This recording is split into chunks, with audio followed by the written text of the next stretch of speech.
What if Dylan Raiola at Nebraska plays to the caliber of his commitment poem? And that sounds like a shot. I promise you it's not. Like, go ahead and just actually scratch all that.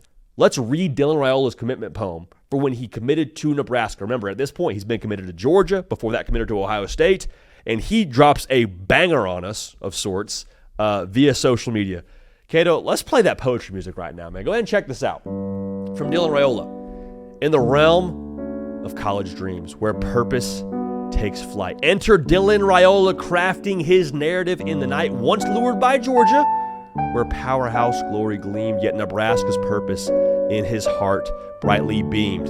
In the scarlet and cream, where legacies entwine, Dylan, like Rogers, Rozier, and Crouch, a hero in the line. No longer a cog in some powerhouse machine. All right, a little bit of a shot there. But a quarterback with an even greater ambition unseen. So, fellow fans await with hope in the air for Dylan to choose his purpose to declare. In a weekend's decision, destiny calls to fulfill his purpose where a new dynasty enthralls. Bars all the way across the board there. Okay, so people are going to clown this. People did clown this, and that's fine. I'm not here to rehash the whole poem itself, but if Dylan Raiola plays to some of the lines in that poem, like, go ahead and check this out. Last line, to fulfill his purpose where a new dynasty enthralls. Wants to go win some championships. I'm assuming national championship was on his mind when he committed to Nebraska, and that's all well and good, but let's dial it back a little bit. Just competing for a Big Ten championship. Let's just say he does that. Let's say that Nebraska plays to that level. Let's say that more specifically, Dylan Raiola handles his part in doing that.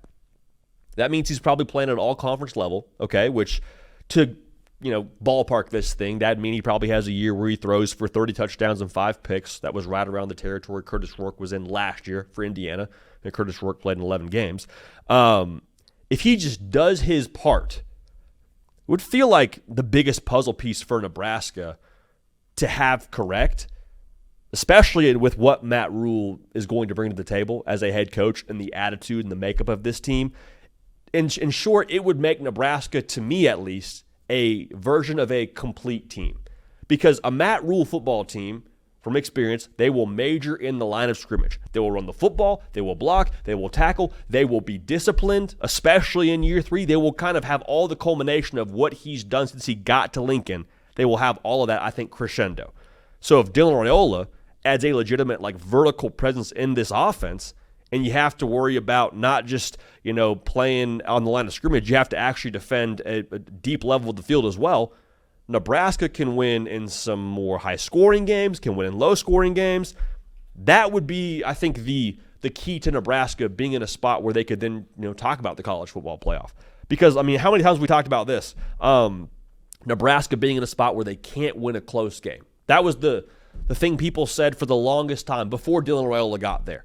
Well, now if Dylan Raiola is playing at an all-conference kind of level and he plays the caliber of what I just told you he was talking about in that commitment poem, what do you have? You have a true take the last shot kind of guy at quarterback, right?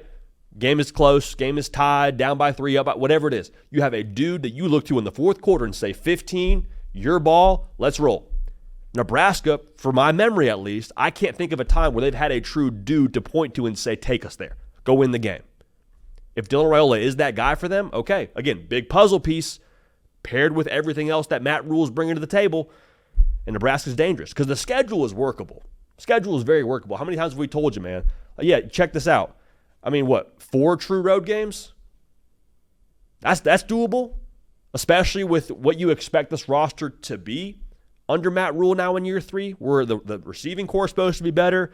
I haven't even talked about Dana Holgorsen and what he's going to be for Dylan Raiola and his next step. There's a lot to like about where the team is at in itself, but pair with that schedule, I think it's fair to have this kind of conversation around Nebraska right now. I really do. I will say this too. I told you they're going to clown the poem. They have clowned the poem. Me personally, I want my quarterback to feel this way about himself.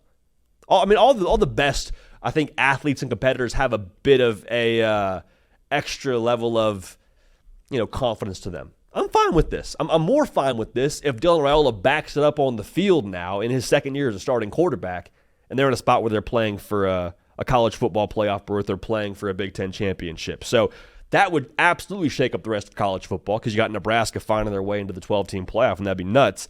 Or, heck, finding their way into the Big Ten title game, and that'd also be nuts. But my expectation level on all this is kind of splitting the difference between where Dylan Raiola is in terms of speaking to Nebraska being a contender for dynasties and whatnot, and then what last year was, which is a pretty large gap to split. But I think if you're a Nebraska fan, expect good, expect improvement, expect yourself to win a lot of these games that you were close in a year before, expect yourself to be in a spot where you can go win 8-9 games. And at that point, then, you set yourself up for another year with Dylan Raiola to where now we're really saying, okay, it's got to be playoff. And this isn't me telling you to lower expectations, but this is trying to maybe just have a realistic expectation. That's not clickbaity. That's not going to, juice up our numbers or our likes. That's just how we feel about it, man. I think Dylan Raiola is really good. I think the expectation is to go win something this year based on what they have. But at the same time, what I'm expecting is Dylan Raiola to be improved, offense to be improved, and good could be good enough to get you into that spot, I guess is my overall takeaway here. So I love the way this whole thing builds up for Raiola. I love the way that this whole thing builds up for Nebraska. If Raiola plays at that level, all bets are off for Nebraska.